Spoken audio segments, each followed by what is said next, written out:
déterminer et assurer les besoins en termes de survie. Là, la séquence de formation 5. Séance de formation 1. Les règles générales de la survie. 2. La gestion de l'eau. 3. S'abriter. 4. Faire un feu. 5. S'alimenter. 6. S'adapter à un milieu naturel spécifique, le désert. Les règles générales de la survie. Les techniques de la survie désignent un ensemble de connaissances permettant de s'hydrater et s'alimenter, de se chauffer, de se protéger des intempéries, voire de se soigner lorsqu'on se trouve isolé dans la nature. Ces techniques se fondent principalement sur l'utilisation d'objets que l'on peut trouver dans son environnement, en réduisant autant que possible l'usage d'objets manufacturés comme le briquet, le coton. Cependant, certains enseignements de ces techniques sont à dispenser en se basant sur le principe d'un minimum d'outils et disponibles, généralement regroupés dans un kit de survie. Les méthodes de survie sont différentes selon le lieu où l'on se trouve. Par exemple, faire du feu avec des morceaux de bois dans le désert ou trouver un chameau dans une forêt risque d'être difficile. Ils sont enseignés notamment aux militaires, aux personnes amenées à faire de longs séjours ou trajets seuls dans des zones peu habitées, forêts, déserts, etc. À des personnes désirant s'isoler de la société, souhaitant se préparer à l'éventualité d'une disparition brutale de leur mode de vie, ou souhaitant pouvoir faire face à des situations de catastrophe.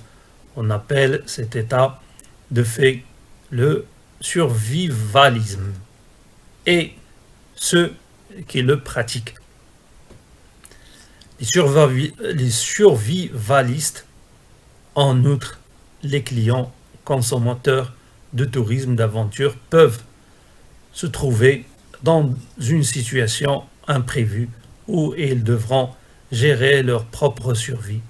Il s'agit ainsi pour le guide des espaces naturels d'être entraîné à la survie, car la vie de ses clients peut en dépendre, même s'il s'agit de cas rares et extrêmes.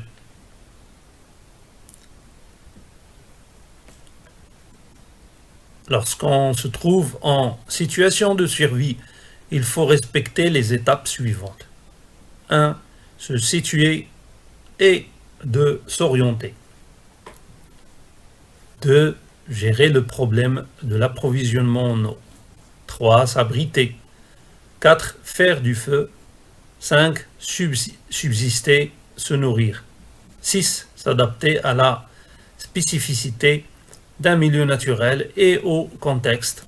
Par exemple, il peut être urgent de s'abriter en premier lieu. Alerter les secours si nécessaire. Notez bene.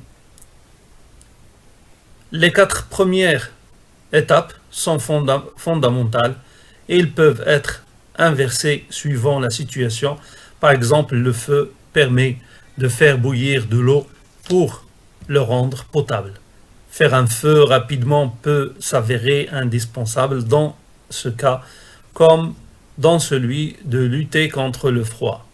Néanmoins, l'orientation demeure en règle générale la première urgence en situation de survie pour se situer et déterminer une vue générale du problème pour se déplacer, sortir du contexte de survie et alerter si nécessaire.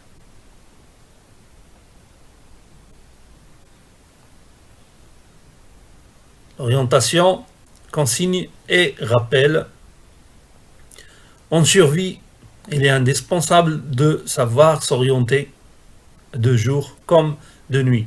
Attention, traitant une situation géographique en hémisphère nord. Pour l'hémisphère sud, il suffit d'inverser les mots nord et sud.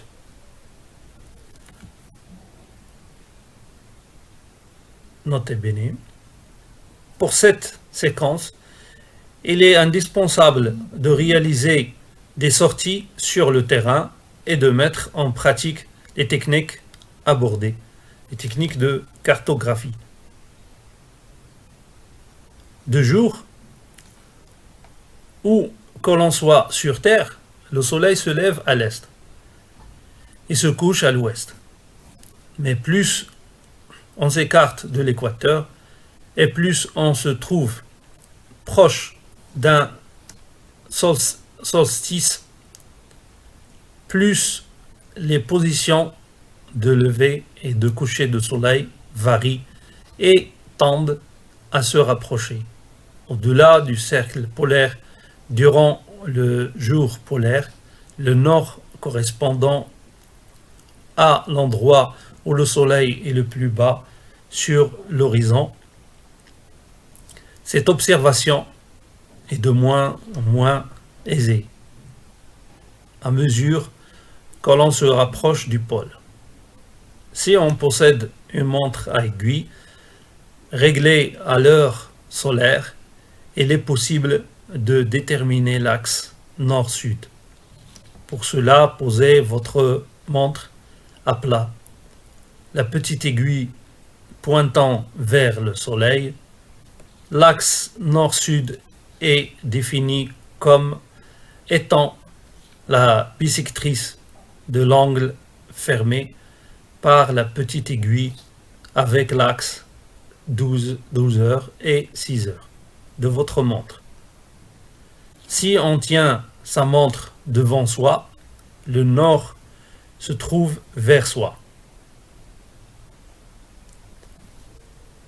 En plantant un bâton vertical dans le sol et en marquant à plusieurs moments de la journée la position de l'ombre de celui-ci, on déduit la position du nord, là où l'ombre est la plus courte.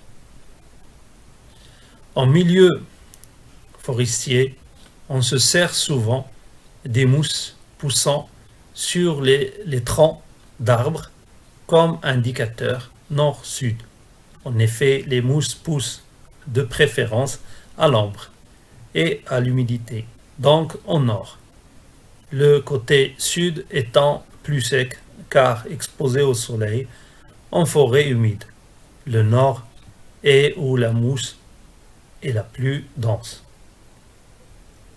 De nuit, dans l'hémisphère nord, trouvez tout d'abord la constellation de la Grande Ourse, la Grande Casserole.